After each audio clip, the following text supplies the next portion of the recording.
Nyt olisi sitten aika lähteä jatkaa matkaa täältä Ruotsista ja tarkoitus olisi nyt sitten suunnistaa kohti Tanskaa. Vähän vielä menovettä autoon. 1499 kruunua, 57,08 litraa. Joo, dieseli oli kalliimpaa kuin...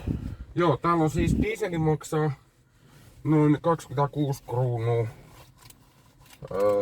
litra ja 95 maksaa 23,5 kruunua. Eli dieseli on selkeästi kalliimpaa kuin bensa.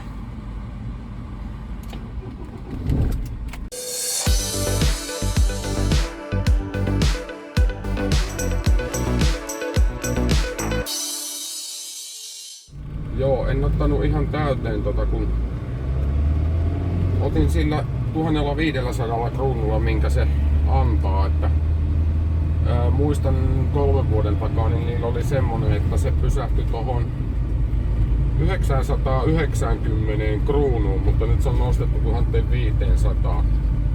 Ja tulihan tuo tankki melkein täyteen sillä, niin mä en viittinyt sitten ottaa niinku sillä.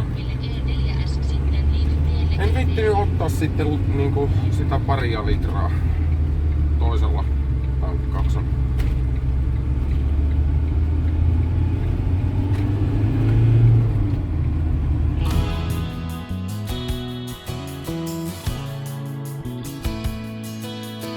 Jönköpingistä lähdettiin puottelemaan kohti etelää, ja koska se E4 on niin tylsä, niin me lähdettiin sitten ajelemaan vaihtoehtoisia reittejä, vähän pienempiä teitä.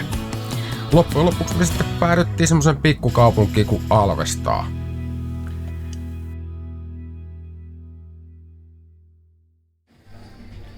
Joo, nyt me ollaan semmoisessa paikassa kuin Alvestaa ja me tultiin ravintolaan syömään, kun en jaksa tässä päivällä kokkailla, ja kun meitä on vaan 2, niin emme aina hirveästi rahaa. Niin kuin penskojen kanssa reissatessa aina meni, että jos meni ravintolaan, niin se oli 100 heti.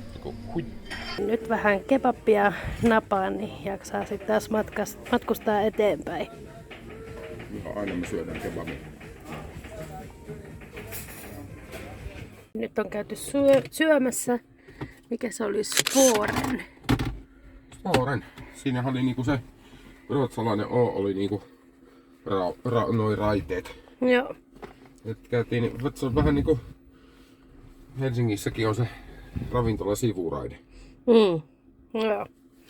Annokset oli niin järkyttävän isoja, että Mikko ei edes jaksanut syödä omaa annostajaan loppuun asti. Mä olisin varmaan jaksanut syödä, mutta niin mä ajattelin, että jos mä vedän sen kaiken, niin mä nukun rattiin.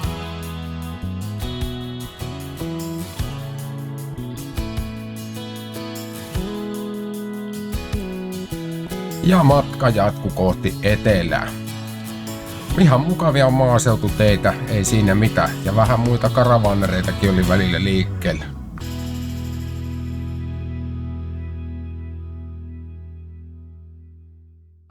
Tää on hieno maa tää Ruotsi, kun täällä on oikein kyltillä ilmasto, että mihin suomalaisen karavanerin pitää mennä. Mikäs viikinkikahvila tuolla? Mennäänkö kahville? Joo. Viikinkikahvila on kahville. Mennään vaan. Missä se on tässä? Varmaan. Joo. Hyvä, että tuli mainos.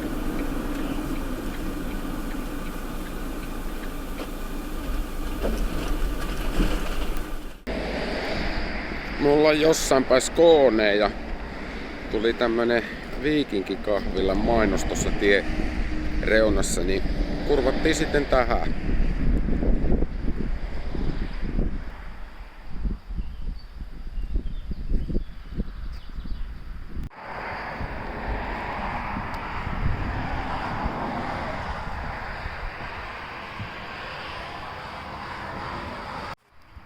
Oh my god, they killed Kenny. Those bastards. Tää olikin tämmönen vähän niinku pieni viikinkikylä, jossa on tää kahvio, että tänne tultiin sitten juomaan nää kahvit. Sitten käydään katsomassa, tuossa on ilmeisesti joku viikinkin aikainen hautausmaata joku semmonen.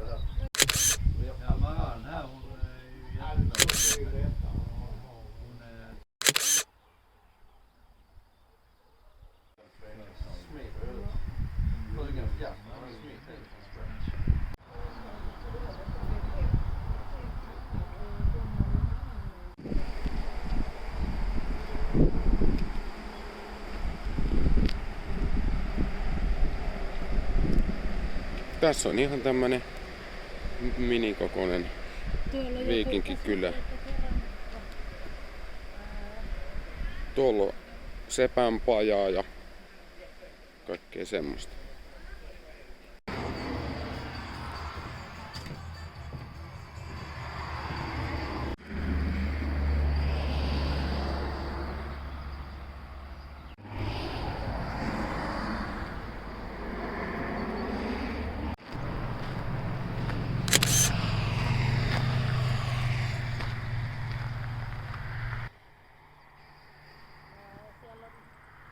Tää on siis viikinkiaikainen hautausmaa. Tää on ollut toiminnassa jostain 300-luvun lopulta noin vuoteen 900. Ja tässä on ollut ennen näitä kiviä vielä paljon enemmän, mutta tässä on vielä satoja jäljellä. Eli tää on yksi suurimmista, mitä Pohjoismaassa on tämmösiä jäljellä.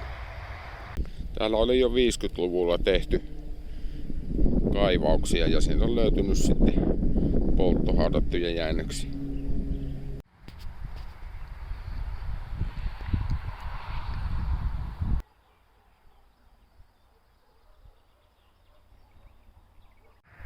Tämmöiset muinaismuistoalueet on aina mielenkiintoisia kohteita, että tääkin on kuitenkin pitkälti 2000 vuotta vanha hautausmaa.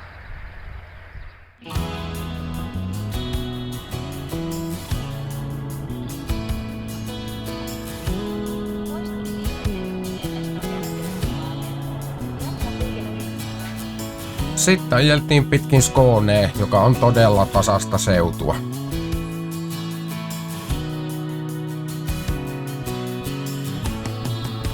Ja ennen kuin huomattiinkaan, tultiin jo Juutinrauman sillan maksupisteelle.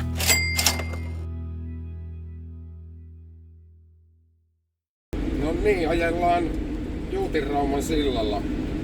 Tää maksoi 470 Tanskan kruunua, eli oliko siinä 65 € tää ylitys. Ja tää on aika huima silta. Enpä oo ikinä ajanut niin näin jumalatonta siltaa.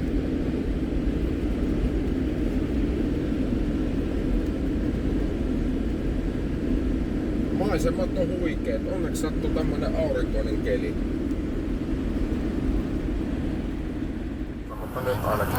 No niin, ja saavuimme Tanskaan. En vähän käynyt saattaa. Siinä oli just se merkki. Joo. Tää on kyllä hyvä, kun tää näyttää siltä, että nyt loppuu tie kesken. Ja nopeusrajoitus putoo tunnelissa 95.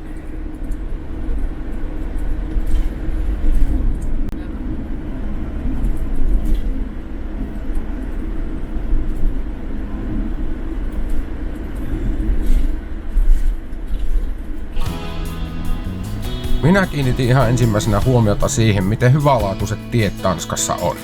Ja Kööpenhaminakin alkoi jo näkyä.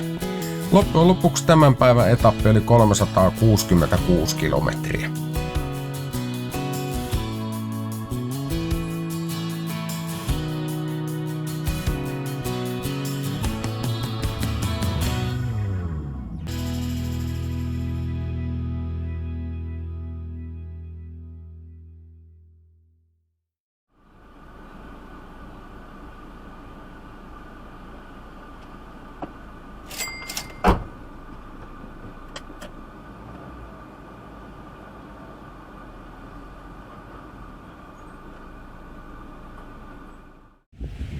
Meillä on täällä tämmönen kamu tulossa selkeästikin meille kylään.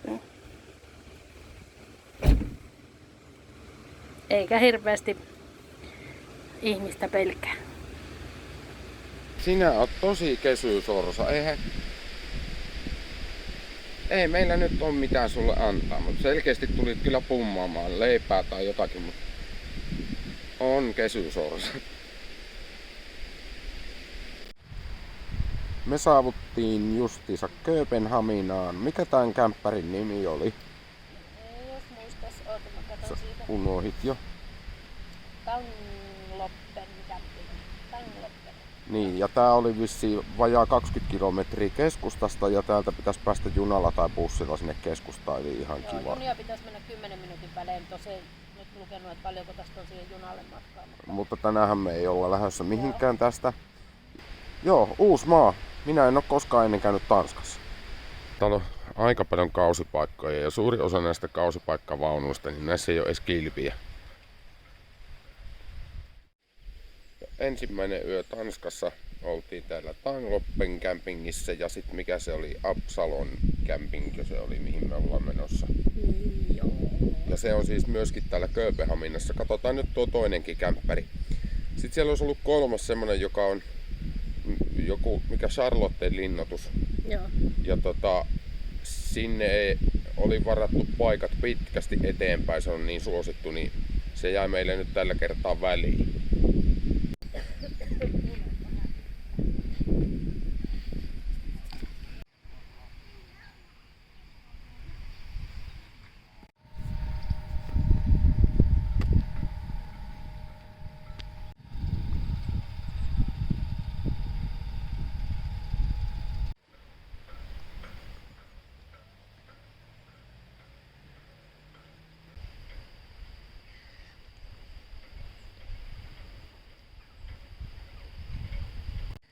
Tanskassa näköjään riittää 3 metrin turvaväli, kun Suomessa suositellaan 4. Mikään lakihan sitä ei velvoita missään maassa.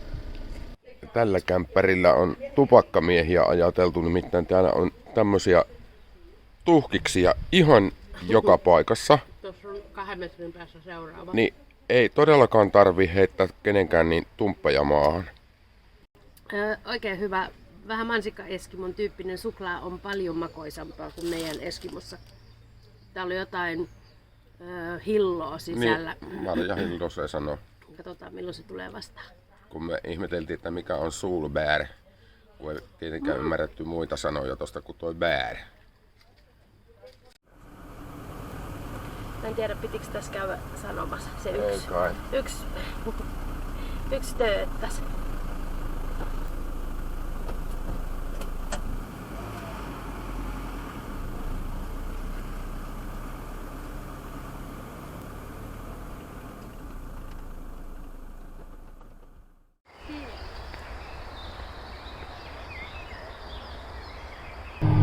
Nyt ollaan metrossa yöllä.